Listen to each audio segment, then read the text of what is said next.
Hello mga kawaray, kapuso at iba pa.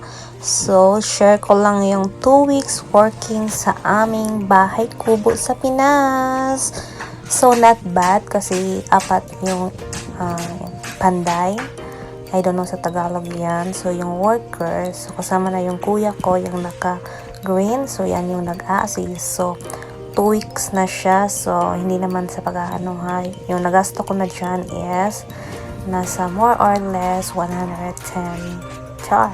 Oo, yun siya. So, not bad kasi kahit pa paano may nakita tayo sa mga investment natin, di ba?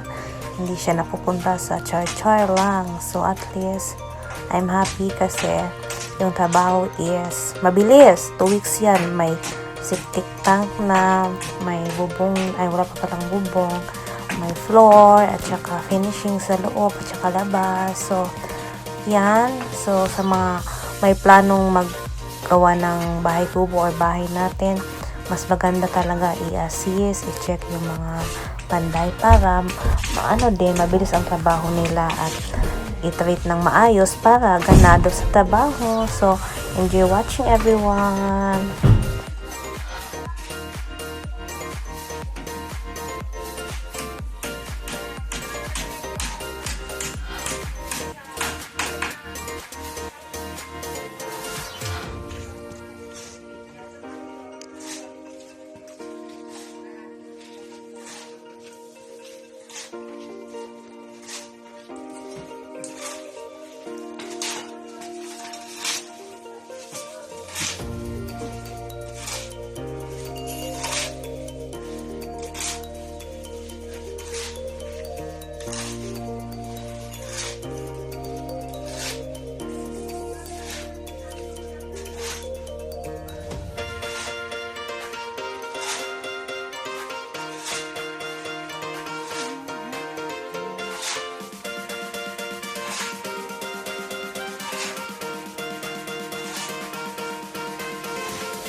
So, that's all for today mga kawaray.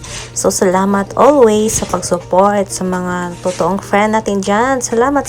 Mega love shoutout. So, update na lang ako ha. Hopefully this week matatapos na yung mga major na trabaho. Thank you!